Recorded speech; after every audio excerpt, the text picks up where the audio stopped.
Olá, irmãos da Paz Eucarística. Neste vídeo eu vim dar continuidade ao tema da logoterapia que a Fanny começou lá no primeiro vídeo. E eu vou dar continuidade apresentando alguns temas, algumas abordagens práticas que Viktor Frankl apresenta para conseguir colocar a logoterapia em prática, principalmente neste conteúdo, de conseguir aplicar ela, de certa forma, aos nossos formandos.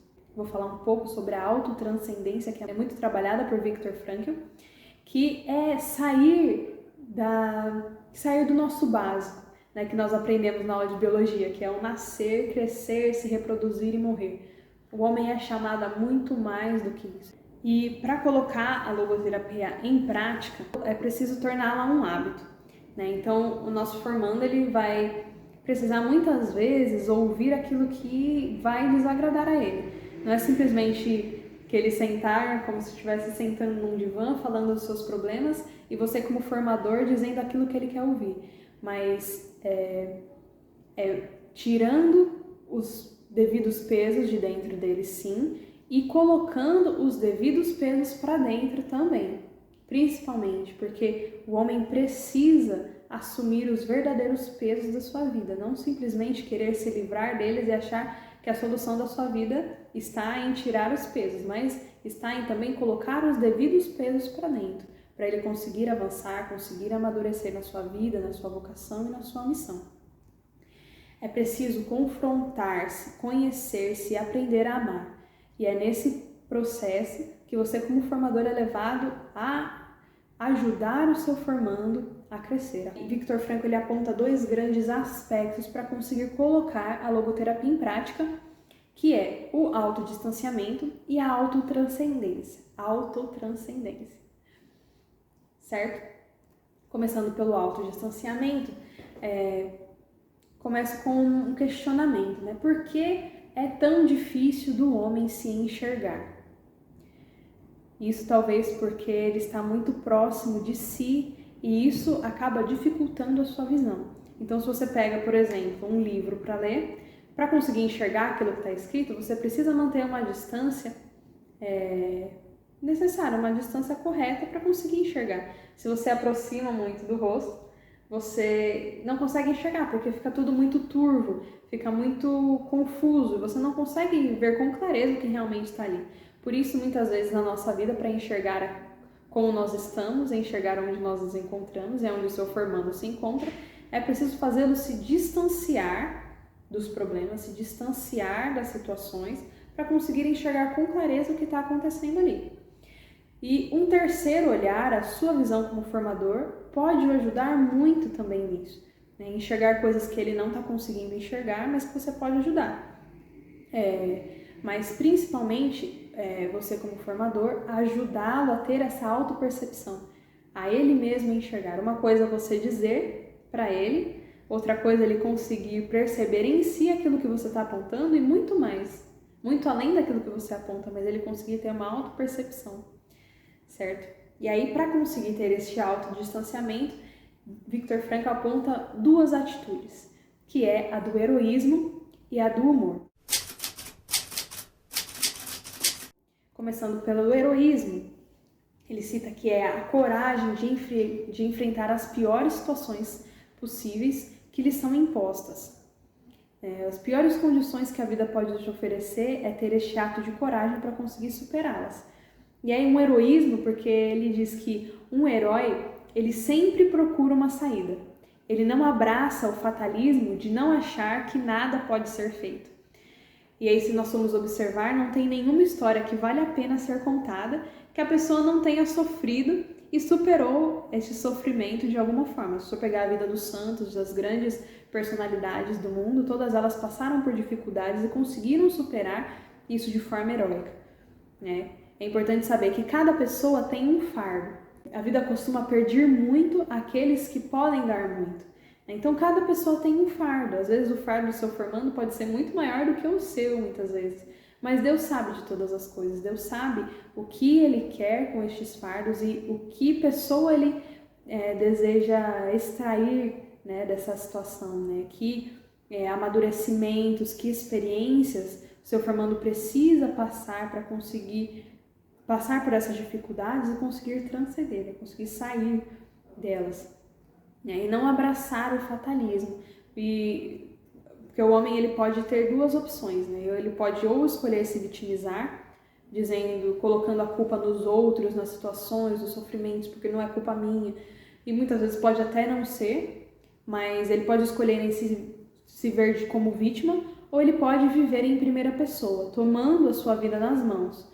Então, a vida é minha e eu preciso fazer alguma coisa com ela, né? Não são os outros que ditam quem vive, mas sou eu, a vida é minha. E é preciso pegar a vida nas mãos, se confrontar, porque sempre existe algo a ser feito. E isso é alguém falando que sobreviveu a 4 campos de concentração e percebeu que realmente, sempre, independente da situação, sempre é possível ter uma atitude diferente frente a um sofrimento, frente a uma humilhação, a torturas, independente do que for. E Viktor Frankl usa um termo que é muito frequente, que é não ir ao fio. Porque lá no campo de concentração, onde ele se encontrava, num dos 4 que ele passou, ele era envolto por fios de alta tensão. E ele percebia que quando os prisioneiros, colegas dele, começavam a perder o seu sentido de vida, primeiro que eles começavam a se entregar aos pequenos prazeres, aos seus últimos cigarros. E ele dizia que quando eles ficavam muito cabisbaixos, já não ligavam mais para nada, era questão de dias, eles cometiam suicídio. E eles faziam isso, eles cometiam suicídio se lançando ao fio, se jogando nos fios de alta tensão. E quando ele viu que isso era muito frequente, que muitas vezes esses pensamentos de abrir mão da própria vida eram muito comuns dentro do campo, ele disse que ele fez um trato com ele mesmo. Ele pegou a sua mão e apertou a sua outra própria mão, dizendo: eu não vou ao fio, eu não vou desistir da minha própria vida, eu vou encontrar uma saída, né? E essa é uma grande atitude de heroísmo, né, de conseguir se afastar dos seus problemas, de ter uma atitude heróica, independente de qual seja a situação.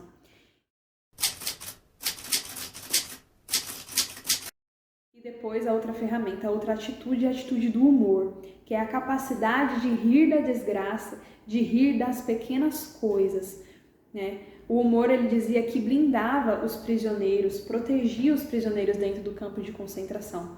Ele conta que certo dia os soldados chegaram no barracão dele e convocou todos os prisioneiros a ir tomar banho. E no caminho os prisioneiros começaram a ficar com muito medo, porque achavam que o banho, na verdade, era uma câmara de gás.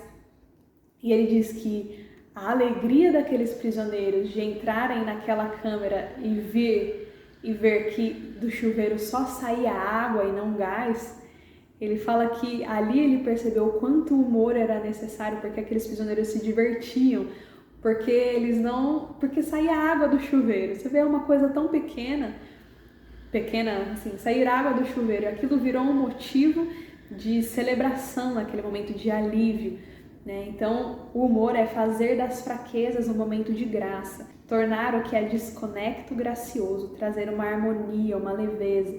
Quando a gente pensa em um sofrimento passado, em uma tribulação, uma dificuldade que a gente passou e contamos agora, nossa, agora eu consigo rir disso.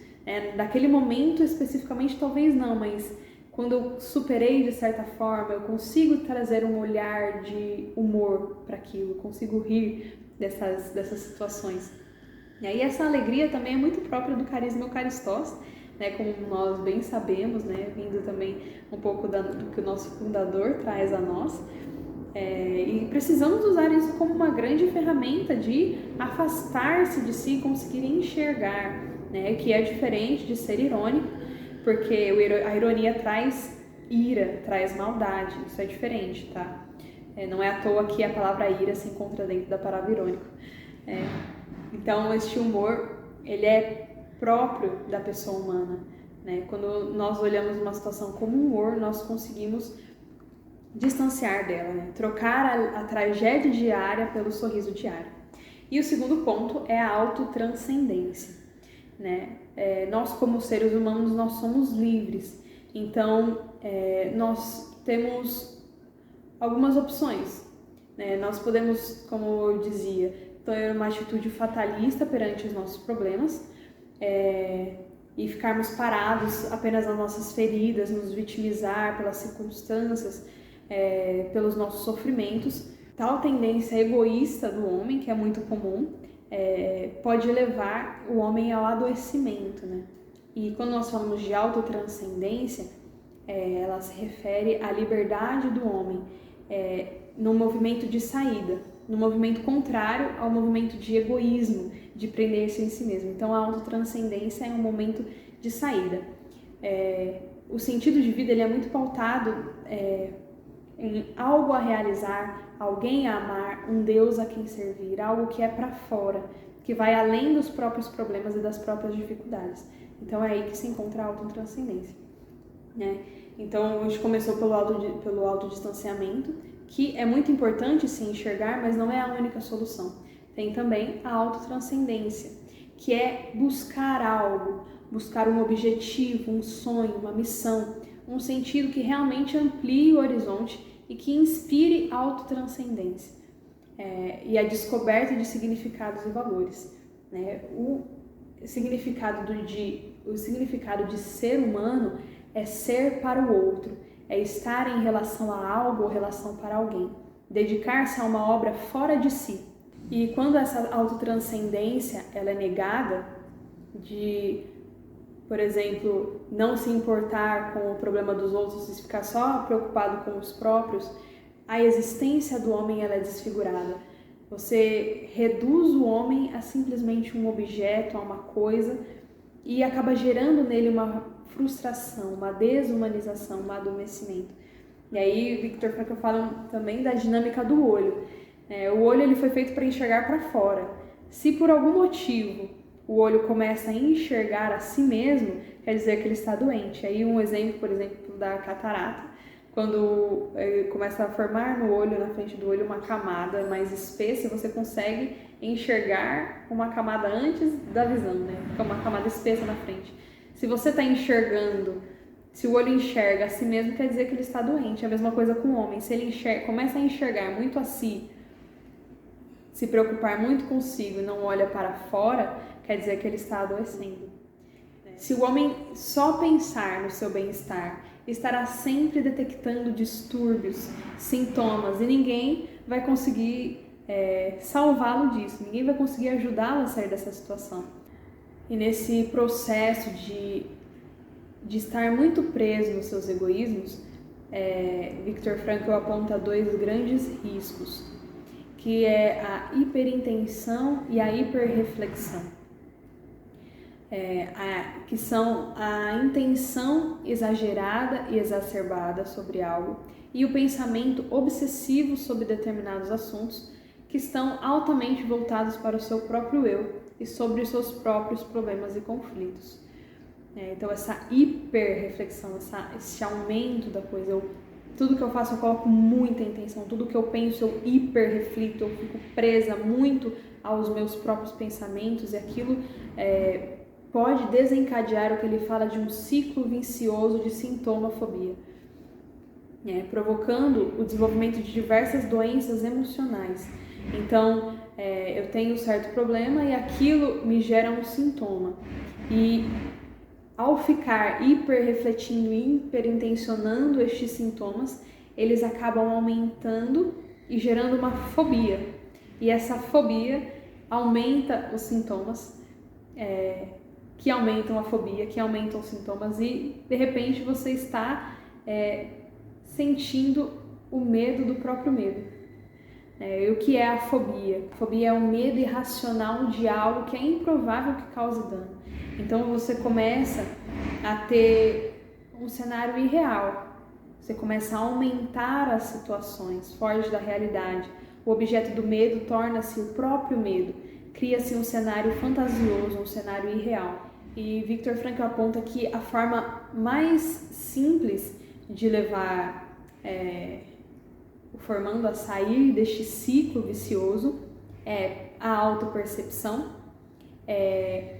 através desse autodistanciamento também, essa autopercepção de encontrar o ponto de partida, de onde vem, de onde se inicia os seus problemas, o que é o ponto de partida que desencadeia os seus conflitos, né, com muita clareza. É objetivar o problema real, e tirar tudo aquilo que é fantasia, que é invenção, que é fobia, que é aumentado, que é fantasioso, e focar naquilo que é real. Qual é o meu ponto de partida, né? E tentar colocá-lo pelo autodistanciamento acima da situação ou ao lado, tirá-lo de dentro, para conseguir enxergar e objetivar os problemas. E aí ele aponta também uma segunda forma, e um pouco mais difícil, que é a derreflexão, que é associado a essa autotranscendência. E ela é a mais importante, ela é a mais difícil, mas ela é a mais importante porque ela faz quebrar este ciclo de egocentrismo. É um movimento de libertação, de lançar-se para fora sem ficar preso em si mesmo.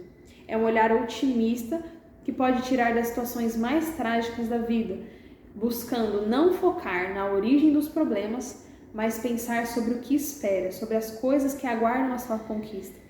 A logoterapia, ela não nega que existe um passado, não nega que existem as preocupações do presente, mas ela leva o homem a perceber que ele é um ser voltado para o futuro, alguém a quem amar, um Deus a quem servir, uma missão a ser cumprida, né? E não existe nenhuma dificuldade na vida que impeça o homem de fazer algo por alguém. Tudo nessa vida pode se tornar uma oportunidade de serviço, né?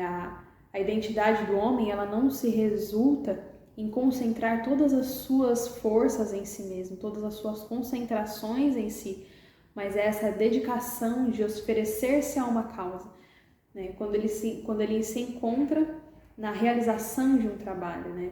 Para conseguir fugir deste ciclo vicioso, dessa hiperintenção, hiperreflexão, é o que ele chama de derreflexão, esse olhar para o outro, essa autotranscendência. E ele aponta também a necessidade do homem de sofrer tensões. Então, falando aqui da tensão fecunda.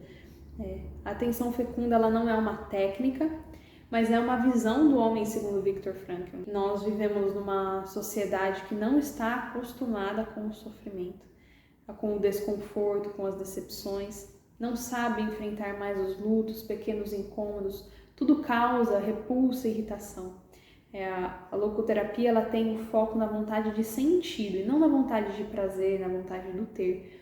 E é justamente o sentido que permite o homem se deslocar no mundo em direção ao caminho do ser ao dever ser. Essa transição. O ser é aquilo que ele é atualmente e o dever ser é uma potência, uma essência, aquilo que está dentro dele, que precisa tornar a existência. A essência que precisa tornar a existência é este dever ser, é a sua missão maior no mundo. Essa tensão fecunda que leva o homem a agir, a sair do ser e ir para o seu dever ser. E aí Viktor Frankl, ele apresenta 4 máximas da tensão fecunda, e a primeira delas é que o homem tende a evitar tensões a qualquer preço, mas ao contrário, ele precisa de tensões. E aí aqui não é uma tensão esmagadora, algo que pressione muito o homem, mas é uma tensão na medida saudável, uma medida doseada de tensão, né? É nesse campo que se encontra o estresse saudável. E aqui não se trata de abraçar os sofrimentos que são evitáveis, aquilo que é possível ser evitado, mas os sofrimentos que são próprios da vida, os sofrimentos inevitáveis da vida. Então, por mais que nós tendemos a fugir das tensões, buscar um comodismo, nós precisamos dessa tensão. Então, uma ajuda que você pode dar ao seu formando é dando a ele e ajudando ele a criar metas possíveis, dentro das suas realidades, dentro das suas capacidades, mas coisas que ele pode desenvolver e que ele pode alcançar, sim, e que precisa ser alcançado. E para isso, precisa sair dessa zona de conforto. A segunda máxima é que o homem também procura atenção. Por mais que ele tende a evitar essa tensão, ele naturalmente procura tensões. Então, se o homem precisa de tensão, ele precisa procurá-la da forma certa, senão ele pode cair a outros extremos e procurá-la de forma errada. Como, por exemplo, partir para o campo das drogas, das brigas, rachas, gangues. Por exemplo, adolescentes que têm tudo na vida, que receberam tudo de seus pais e ainda assim são rebeldes. E o exemplo também de idosos, aposentados, pessoas que ficam muito tempo em casa. Quem conhece, idosos que começam a ficar muito ranzinzas, criando problema para tudo. Os pequenos problemas são aumentados porque ele está em busca de tensões. O homem procura tensões, né? E ele pode procurar essas tensões no lugar errado. A terceira máxima é que hoje existe poucas tensões. Então nós estamos numa sociedade de abundâncias, onde as pessoas têm do que viver, né? Tem conforto, tranquilidade, comodidade, se comparado às gerações antigas, né? Na Idade Média, por exemplo, né? E com menos privações e menos tensões, o homem torna-se menos resiliente, ele diminuiu a sua capacidade de sofrimento. Então, uma pessoa que não tem tensões, ela é destruída, ela pode cair no desespero, né? Se tudo que ela quiser ela conseguir, ou ela se torna um bicho de pensamento atrofiado, ou ela se angustia e procura alguma tensão, algo proibido, como eu dizia na segunda máxima, né? Nós estamos numa geração soft, né? Que é a geração do conforto, da praticidade. Então, existe poucas tensões. E para isso, Viktor Frankl apresenta a quarta máxima. E é por isso que o homem cria tensões. É preciso criar tensões boas, criar fábricas de tensões, já que nós não temos naturalmente, muitas vezes, nós precisamos criá-las, porque nós precisamos delas. Exemplos, né, que nós podemos dar são as práticas esportivas, seja de esporte, seja de meta de exercício físico, os estudos, não só daqueles da faculdade ou da escola, mas criar metas de autoestudo, de ter uma disciplina interior, a sese do sono, de não se permitir colocar o relógio para despertar daqui a 5 minutos, mas assim que despertar eu acordo. Então, precisamos criar isso para que nós consigamos sobreviver, consigamos sair da nossa zona de conforto, né? Então, essas foram algumas ferramentas que a logoterapia traz para nós. Foi de forma muito breve, muito rápida. Se você quiser aprofundar isso no sentido de vida, tem muitos livros do Viktor Frankl disponíveis, tem o texto de apoio também disponível para vocês. Se tiverem alguma dúvida, pode perguntar. Então, que você como formador ajude o seu formando neste percurso, neste caminho de autotranscender, de sair de si, de sair daquilo que é muito fechado nos seus egoísmos e encontrar vias de servir, de amar, de estar para o outro, de ver além do próprio eu. Então é muito interessante que vocês se aprofundem nisso e levem essas técnicas que ele apresenta para poder levar e ajudar mais os seus formandos. Ok? Muito obrigada. Que a minha vida seja uma missa, uma sublime ação de graças.